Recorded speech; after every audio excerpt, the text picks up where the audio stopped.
Chapter 19. I was standing on third, sipping on a beer. The softball arced in and the batter swung and hit a grounder in the hole. "Go, go, our third," base coach said. I threw the bottle down and took off toward the plate. The fielder scooped up the ball and threw home. I was safe by inches. "You're out," the umpire shouted. "What the fuck are you talking about? I was safe by a mile," I screamed back. "You are out," he said, and turned his back on me. I went ballistic, even though I was playing for Queens and not the New York Yankees. I picked up the bat that was near the batter's box and hit the umpire in the back. He went down like a shot. Then I hit him in the chest. When their catcher tried to intervene, I hit him and he went down. The other players tried to stop me, but I was swinging the bat like crazy, keeping them at bay. They were all scared shitless of me. "Cut! Cut!" the director yelled. "What happened to the rest of you? You were supposed to gang up on him." "He looked like he was really going to hit us with the bat," one of them said. "He's not going to actually hit you and crack your skull. He's an actor, just like you. I want you guys to attack him." "Peter, are you going to kill them?" "Yup," I smiled. "All right, let's do another take," the director said. It was early in the morning and we were shooting the scene that introduces my character, Marty Montgomery, on Oz, one of the hottest shows on TV in the summer of 2001. I had been out of Kiss for a few months when I told Gigi that maybe it was time for me to try to get some acting jobs. I had always wanted to act in a real role, not some Hanna-Barbera superhero crap. "I know Tom Fontana," Gigi volunteered. "Do you want me to call him and we'll have dinner and see if we can get you on Oz?" I thought Oz was the coolest show on the planet. Where else could you see beatings, stabbings, and guys with their schoolongs hanging down to the floor walking around? What single woman or gay guy would miss that show? I had heard about Fontana. He had done St. Elsewhere and Homicide, and I thought those shows were so far ahead of their time. Before anyone else, Tom raised important issues like AIDS when nobody else would touch it. He was a real rebel, a tough Italian kid. I was dying to meet him. It turned out that Tom owned a bar in Soho. So Gigi and I drove into the city and met him there. He was sitting there drinking a bourbon, wearing a leather jacket, turtleneck, and jeans. To me, this was like meeting Spielberg. I put Tom right up there with those guys. We exchanged pleasantries and sat down at the table. "So what do you want to do, Peter?" he asked. "I would love to get on Oz," I said. "Well, we're working on next season's scripts right now," he said. "Tell me a little bit about yourself." I gave him a quick bio: Brooklyn kid, Italian, German, Irish family, got in with a gang, made zip guns, rumbled. I told him about all the heartaches and bullshit with Kiss. He was taking it all in, not saying anything. "When we used to get in fights back in the neighborhood, I used to be real good with a bat. I could do a job on someone with that. Matter of fact, I got one in the back of my car, just in case," I said. "If we do work together, I want to go to acting school immediately. I know I can't just walk on the set and read my lines. This is an intense show and if I get a part, I know it's going to be an intense character, not some rock star shit.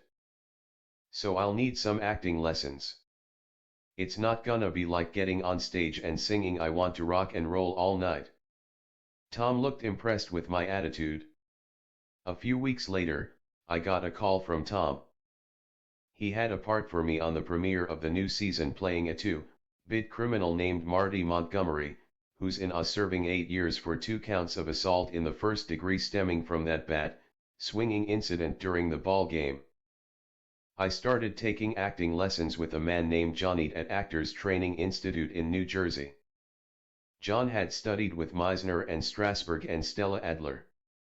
His studio was over a pet shop, so I was skeptical about him at first, but Gigi had taken some lessons with him and she thought he was a genius. He was majorly into method acting, which was perfect for me because you can forget your lines and make it up as you go. Fuck the words, John would say. He was more concerned with the feeling, the emotion, the reality of the performance. But if you made up your lines, they better be great. Gigi dropped me off the first time I went. After she left, John sat me down. He was a big guy, 6'3", 200 some odd pounds. He was Syrian with a big Arab nose and the most intense eyes you'll ever see. John asked me if I had acted before, and I told him about Kiss Meets the Phantom of the Park.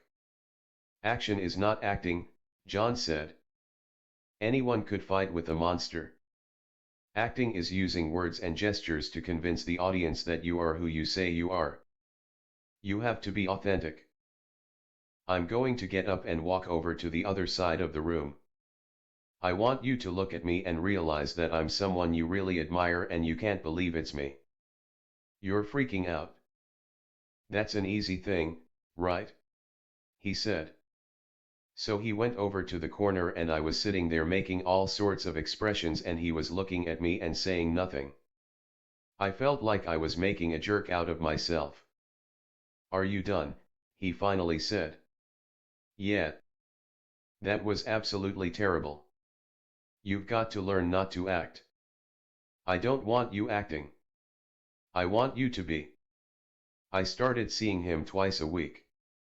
Our relationship immediately blossomed and I wound up taking lessons with him for 2 years and we're close friends to this day. He had some unique teaching methods. He didn't like the way I read scripts, so he had me reading every sign I saw as I drove. And it worked. I was getting better. After about a month, John thought that I was a natural. Which was just as well, because Tom had sent over the script and I was supposed to shoot my scenes in a few weeks. My character was a quick, tempered low-life wise guy who would do anything for a buck. We began by shooting my action scene out on the ball field. Tom wasn't there for that, but he did show up for my first scene in Oz. I was sitting in the cafeteria eating lunch when Dean Winters came up to me. His character had just killed a man, and he wanted me to rat out another guy who was innocent. He was going to slip me some money to help him. My big line was, "You never even farted in my direction and I've been here for 3 years, now you want something from me." My acting teacher told me that I should deliver the line just staring at my food until I say the word fart, and then look at Dean. Then go back to looking down at my food. Sure enough, they rolled the camera and I was a nervous wreck. I rushed all my lines. "Relax, Peter, just tell the story," the director said. So we did another take, and when I got to fart I delivered the line just the way John told me to. Tom Fontana's face lit up. He knew that a coach had to have told me how to deliver that line. For my next scene, Tom paired me with Ernie Hudson, the great character actor who played the warden. I went in and squealed on the innocent guy and convinced the warden that my conscience had been bothering me. We did it in 2 takes. "Good job, my man," Ernie told me. "For a guy that's just coming into the ballpark, I think you got a career here." Ernie and I bonded off the set, and became very good friends. I got knocked off in the next episode. I try to renegotiate with Dean to get more money, and he tells me to meet him in the library. Then Dean tells the guy I squealed on that I was a rat. This character was played by Tommy Waits, who was in Miami Vice and The Thing. Great actor. Tom gave me scenes with 3 of the best actors on the show. I'm in the library and Tommy's character comes in, slams the door, and stabs me in the neck with a pen. They had a tube going up my shirt, so when the pen hit me, blood went spurting everywhere. I fall down and the guards rush in and take Tommy away. "Take him to the infirmary," someone says. That was a signal that they might bring my character back, I may recover. But I told Tom that I might have to go back out with Kiss. Later on, in the final season, someone asked, "How's that Montgomery guy doing?" And the other guy said, "He ain't going to sing no more." Fontana told me that he had used everything I had told him when we first met in his restaurant in building my character. When I told him all the stories about how Gene and Paul fucked me over, he had me go to the warden because I couldn't keep it inside anymore. And when I told him that the pen was mightier than the sword with these guys, and I had been fucked over so many times by signing bad deals, he had me bumped off with a pen. And of course in the end I wasn't going to sing anymore. Acting in Oz was a great accomplishment. I practiced and was able to learn 6 pages of a script at a time. That's a lot of words to learn and deliver. I remember coming home from the taping with Gigi and feeling so proud. I had hit a home run, I didn't fuck up once, and sitting there in the limo I was exhilarated. It was one of the best feelings of achievement I'd ever had, next to playing Madison Square Garden.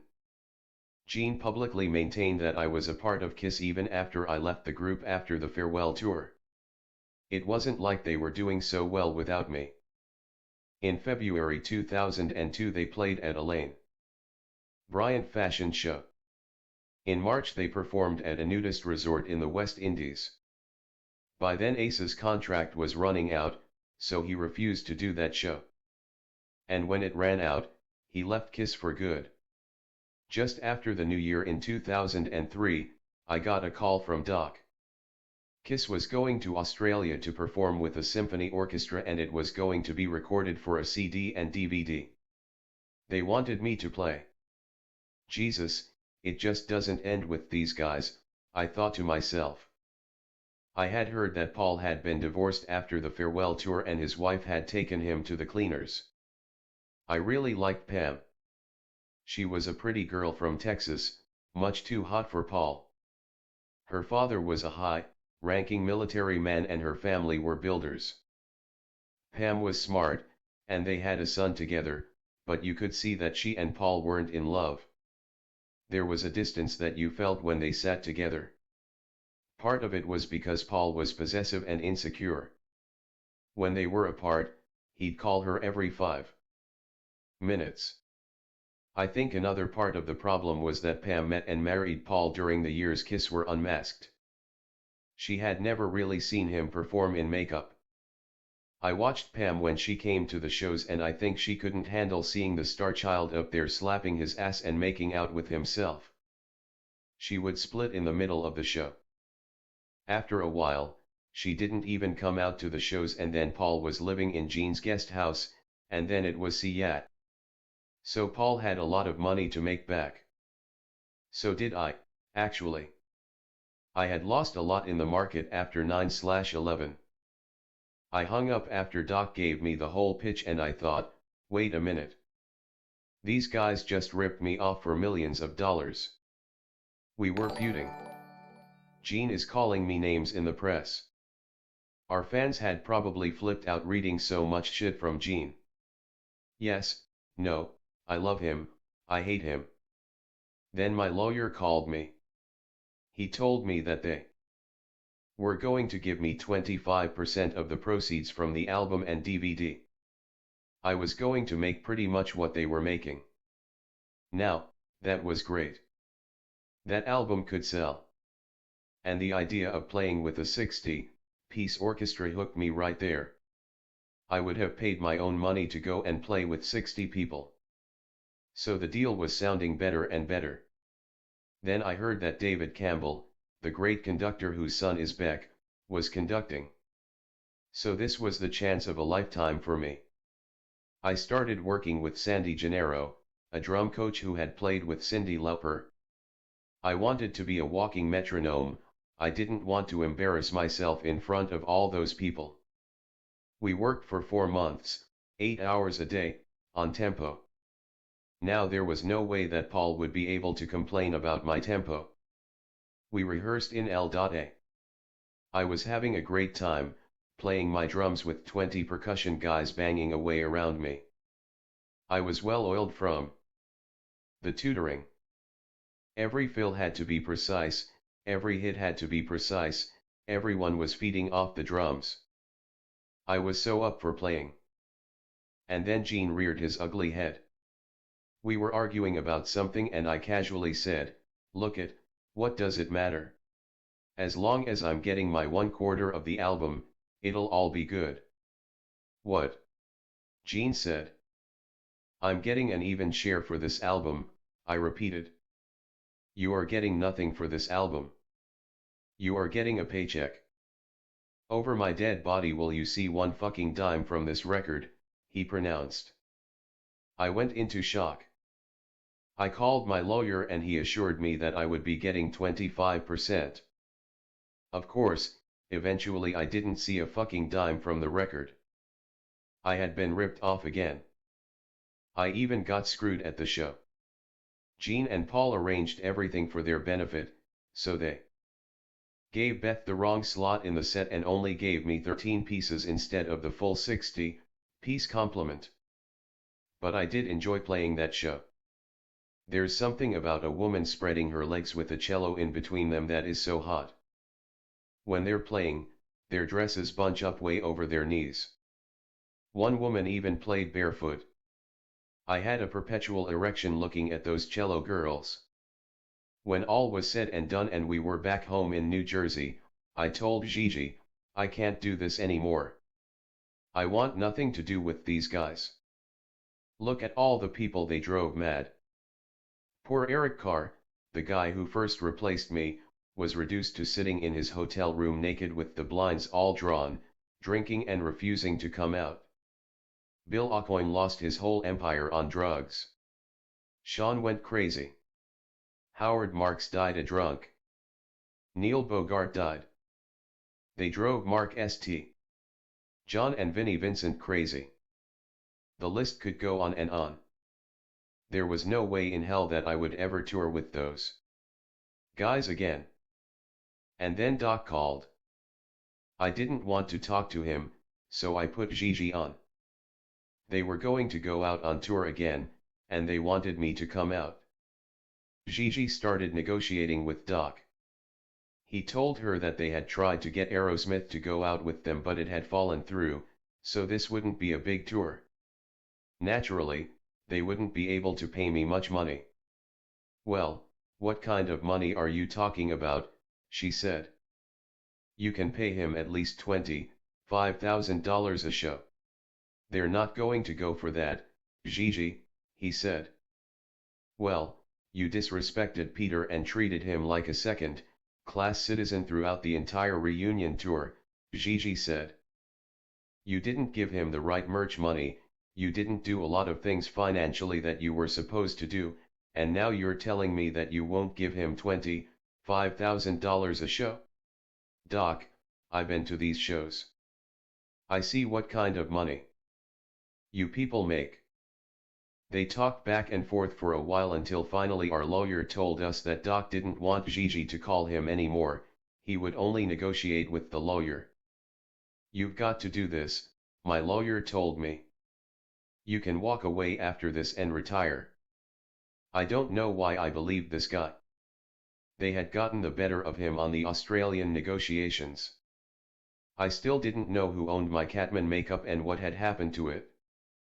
But Doc and my lawyer worked out a new contract based on this being a small cities tour. I was in L.A. rehearsing when Gigi and I went to Paul Stanley's birthday party at his house. Everyone there seemed to be ecstatic. Gene and Paul were smiling from ear to ear, already counting their money. Doc was drinking champagne and getting plowed. Gigi started talking to some guy from Cleveland who seemed to be in the know and he told her that Tommy Thayer was going to play on the tour. She was dumbfounded and she came right over to tell me. I was furious. I had been told by Doc that Ace was going to be playing. Then we got more news. We were sitting in the veranda area with Paul and his new girlfriend when Doc came over. "What happened, Doc?" Paul asked, as if it was for our benefit. "How'd the phone call go?" "I just got off the phone with Brian," Doc said, all smiles. "We just signed a deal with Aerosmith." I grabbed Gigi's hand and clenched it so hard I thought I would break it. Gigi had to restrain me. I was ready to get up and punch that fat fuck Doc in the face. They had screwed me again. I had signed my contract after they told me that it would be a small venue tour and they swore they didn't know who was going to be the opening act, so I had agreed to play for $10,000 a night. Now we were going to play big venues and I was getting none of the merch and a lousy 10 grand a show. We ran out of that party and got back to the hotel and Gigi called my lawyer. "You are such an asshole," she yelled. "What the hell did you do to us? Peter is so mad at me." I couldn't believe that I was right back where I didn't want to be. But I needed the money. I was back in New Jersey getting ready to go out on tour when I got a call from Joe Perry, Aerosmith's guitar player. "Peter, we're having trouble with the tour," he said. "Ace ain't coming.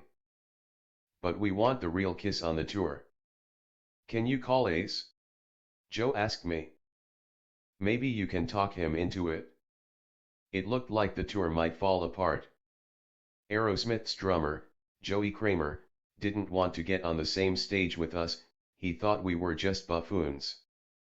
But I wasn't going to call Ace and beg him to come out on tour. As much as I felt betrayed by Ace, I still would have preferred having him play instead of Tommy Thayer. I hated playing that one show in Melbourne without Ace. And this was going to be half a year out of my life. But I bit the bullet and went back to the rehearsals. At first they had talked about the opener alternating between us and Aerosmith, but now Aerosmith decided that we were going to open every show. If Ace wasn't there, Aerosmith didn't feel that they deserved to open for an imitation of Kiss. It was an interesting tour, but I missed Ace. Instead I had Tommy/Ace. Thayer just morphed into being Ace. He moved like Ace. He started coming into the dressing room and acting like he was a star, throwing his shit all over the place, ordering people around. I would sit there while I was putting on my makeup and just ruthlessly bust his balls. "You think you're a rock star? You're a piece of shit. You used to order my breakfast," I'd say. Gene would snicker because he didn't have the balls to tell Tommy off himself. "Like he's earned the right to be called a rock star," I'd continue. "He's a stand-in for Ace. He doesn't even have his own licks, and I'm supposed to respect this piece of shit?" "Peter is complaining again," Gene would say. Sure, I was complaining. I grew to hate that guy. Tommy would come up to me on stage and I would look the other way. I didn't even want to look at him, I despised him so much. Then Tommy started sitting in on meetings with Gene and Paul that I wasn't even invited to. Doc would call for a meeting and never once did he ask me to attend. Here's a fucking punk ass, liquor privy to more shit than me. It broke my heart. I laugh about it now, but it killed me then. I even hated Tommy's playing. He would play Ace's leads perfectly, note for note. That was the problem. I loved the crudeness of Ace. Ace wore 24 million bracelets, skulls, and chains. He had a ring on every finger, one of them the same big skull ring that Keith Richards, his idol, wore. And when Ace played, you'd hear the jewelry jangling and slamming against the Les Paul. Ace was electrifying. But Tommy played like a schoolteacher, perfectly precise. That's not Kiss. Kiss was a loose, great band. Now we're perfect, all of a sudden. Now and then I'd fuck around and try something different and I'd get a look. It was the same fucking boring show night after night after night. As disgruntled as I was, Gigi kept me focused. She had talked me into playing the tour in the first place. Babe, you're 56 years old. This is your last shot, whether it's 10 grand or 2 grand. You're never going to play Madison Square Garden again. Do like Bruce Springsteen, enjoy your glory days. Go out, enjoy the crowd, enjoy the moment, because it will be the last time you'll have your rock star moment. She was right. I never really enjoyed touring in the 70s. We were on the road all the time. And it was too much, too fast. Plus you couldn't enjoy anything with Gene and Paul.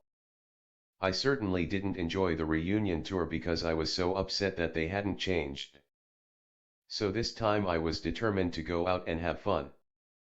I thought, do it for yourself, Peter.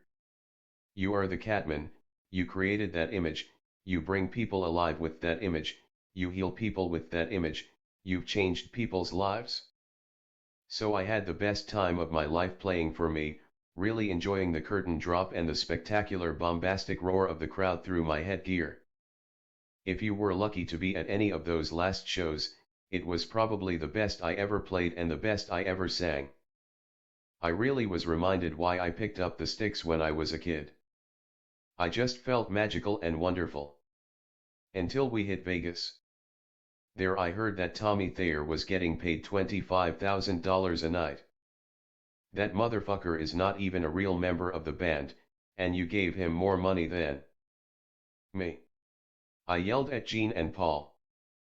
We would travel in a little Winnebago to the gigs because Doc and Paco kept crying about how bad this tour was doing. But we sold out every night, and eventually it was one of the top 10 grossing tours that year. Yet we were cutting back on the food, getting cheaper stuff. Meanwhile Aerosmith was pulling up in 4 limos. It was just more of Doc and Paco's bullshit. I did enjoy touring with Aerosmith. I had been friendly with Joe Perry for years, and he's just a wonderful guy. I'd often be sitting on my balcony in the hotel and Joe would be walking by. "Hey, Joe, what's happening?" I'd yell down. "Ah, just another day in paradise, Petey," he'd say. I also liked Tom and Brad. Joey Kramer, their drummer, was an asshole. And Steven was Steven. Steven couldn't get enough of himself. He wanted attention so bad, he was even worse than Paul. Everywhere he was, he'd be loud, boisterous, laughing, making sure people noticed him. It was like Steven World. I'd be taping an interview, and out of nowhere Tyler would stick his head in and say, "What's happening there? Tyler here." Then he'd disappear. Tyler was really nice to Gigi, though. He would go over to her every day and give her a hug. "Come here and give me my sugar today, girl," he'd say. And they would talk about sobriety. Deep down, he was a sweet guy. Aerosmith were the best. It was an honor to play with them. I loved their crew. Their road manager, Charlie Hernandez, was phenomenal to me. He took better care of me than Doc and our crew did. I was getting sick from all the smoke from our pyro because it would rise and I'd be immersed in it. It got so bad that I would literally have to come down at the end of the show wearing an oxygen mask. That didn't look too good, especially for a 57-year-old man. Gigi would constantly complain and ask for additional fans for me, but our road manager, Patrick, was so far up Gene and Paul's asses that he claimed he couldn't do anything, that Aerosmith was in charge of the stage. So Gigi went to Charlie Hernandez and he immediately put in 2 extra fans that blew the smoke away so I could breathe again. It was so obvious on the tour that Paul was jealous of Tyler. Aerosmith had built a ramp in the front of the stage that went way out into the audience. Paul was itching to get on that ramp, but the law was that only Steven and Joe could use it. Paul wanted to fly on his swing over the audience, but it was too expensive to use this tour, so he had no leg up on Tyler. Plus Tyler was one of the best entertainers I've ever seen. He's not a good-looking man, but like Mick Jagger he just oozes sex with those big, pouty lips. He was the chick magnet that Paul only dreamed of being. So Paul became crazier. He started doing all these bizarre antics. He started going on and on with his raps as if he was an evangelist. Shut the fuck up. Now and then I would bang a drum in the middle of one of his raps to annoy him so he would shut up. It got so bad, we started calling him the preacher. I'd look at my watch and he'd be talking for 5 minutes. Then he'd put his arms behind him, turn his back to the audience, and passionately make out with himself. His hands would be in his hair, he'd be rubbing his ears. I would want to hide. Then he'd go into the crab, as we called it. He'd take his guitar and stick it between his legs and ride it around the stage, and then he'd hump himself with the guitar. Then he'd switch it around so it looked like the guitar was humping him in the ass. I wanted to shoot myself. To make things worse, he'd go crazy and run from one end of the stage to the other, slapping himself on the ass. What the fuck does that have to do with rock and roll? Gene would look at me and shrug. He would just work his end of the stage and let Paulie go crazy. Tommy would disappear and then later tell Paul how great he was. He was Paul's bitch. He was on 24-hour call in case Paul wanted to go out and look at fabrics or blinds. In all my years of watching performers from Jim Morrison to Mick Jagger to Steven Tyler, I'd never seen any star make out with themselves, stick a guitar up their ass, fuck the guitar, and then run around slapping their own ass. I didn't get it. Maybe if there was a song called Slap My Ass, then it would make sense. Sometimes I wondered how he ever got girls. But he became a focal point for a lot of gay guys. They would congregate in a section in the front of the stage and just look up at him and drool. That was partly because Paul used to stuff his pants. He had done it before, but on the Aerosmith tour it was chronic. I guess he wanted to have a bigger dick than Steven. One night I caught him from the corner of my eye putting something down there. All of a sudden he turned around and let's just say I know this man's dick. And that wasn't this man's dick. Steven Tyler even commented on it. Jesus, Paul, how the fuck do you walk around with that? That's one hell of a weapon you've got, he said. Ah, some of us are blessed, Paul said. Gene and I both almost fell off the couch. What the fuck is he talking about? I whispered to Gene. She's wild, Peter, she's wild, Gene smiled. She can't help herself. We actually began calling Paul Wild One. The problem with the stuffing was that his dick was a different size every show. Check out photos of him from that tour. I could relate to him, though. Sometimes when I was about to go out and sing Beth, I'd rub myself a little to make it bigger. Then I'd walk out and the spotlight would hit me and boing. You couldn't miss that thing in my spandex pants. Paul wasn't just insecure about his dick size. One night Lenny Kravitz came to see us and he walked right past Paul and came up and greeted me, my man, Peter. Because when he was a kid he used to wear the Catman's makeup. Paulie's face just dropped. As dysfunctional as my relationship was with Gene and Paul at the end, they were feuding just as bad. We were all eating together during the Aerosmith tour, and Gene and Paul were at each other. Why don't you guys just make up? I suggested. This is a fucking nightmare, you two guys going at it? Being around him is toxic to me, Paul said. So just stay out of this is between me and him. We do business together, but he's toxic. I can't be near him. Paul walked out of the room. Gene seemed genuinely hurt. I didn't know he thought I was toxic, he said. I thought he loved me. He just insulted you, I said. No, he loves me, Gene maintained. He was totally delusional. Then again, Paul could insult Jean as much as he wanted as long as they were making money together. Their relationship deteriorated to the point where Doc had to be a buffer between the two of them. The tour was supposed to end on December 18 at the Forum in Inglewood, outside of L.A. But they added a show in Fresno on December 20, which was my 58th birthday. If it hadn't been for Gigi, they wouldn't have even gotten me a cake. But right before the gig, they announced it was my birthday and a couple of hot girls brought out a big cake. I came down off the drums, took a bow, everybody sang happy birthday to me, and then they took the cake away. We finished the show and then I found out that they were going to take the jet back to L.A. And they had arranged for Gigi and me to stay over and then take an 8 commercial flight from Fresno to New Jersey. So everybody, including the ace imposter, was getting flown home by private jet, but I was being sent home like second-class baggage. Gigi was pissed. So she got on the phone and booked a Learjet for us.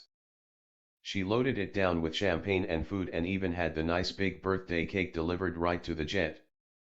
We all left the gig and got to the airport. There were two jets, side by side. "Whose fucking jet is that?" Doc said. "It's Peter's," Gigi said proudly. "What? We're not taking any commercial flight home. We've got our own jet." It must have cost quite a pretty penny, but it was worth it just to see the look on those guys' faces. Paul's girlfriend didn't even say goodbye, she just got on their jet. Paul turned to me and said, "See you in a couple of months, Peter. Have a Merry Christmas." Then Tommy came over. "Take care of yourself, Peter," he said, and followed right behind Paul. Jean came over. "Stay in shape, Peter. We have to play Tokyo in a couple of months." Then Doc came over to me. He began to talk, but I cut him off. Don't even fucking go there with me. Don't tell me you love me, don't fucking open your mouth. Just shut up and Merry fucking Christmas to you too," I said. Then our pilot came up. "Mr. Criss, are you ready to leave?" "Absolutely," I said, and I popped the champagne bottle in front of Doc. Gigi and I went up the stairs and Doc went up his stairs and we both slammed the door. And we took off in opposite directions. In my mind, I knew that was my last fucking night with those bastards. I sat back in the plush seat and felt like $1 million.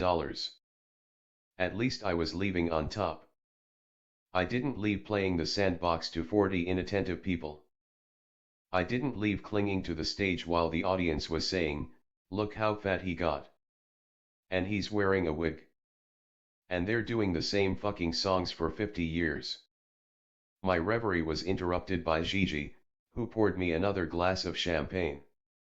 She had showed her love for me, and that made me feel important. "You should feel important," she said. "You are an equal member of that band, and when you step on that stage, people go crazy. You don't get it, but you're the shit." She was right. I never really believed that. After all those years of emotional battering from them, I always felt lesser than. Gigi was there to tell me to stop thinking like that. So I took another sip of the champagne and nibbled on the cake. Now we were on our way home to start our new life. And I was going to make my own album and document all the pain I endured and all the shit I had been through and all the love that Gigi had shown toward me. It doesn't get better than that, I thought as we winged our way back home.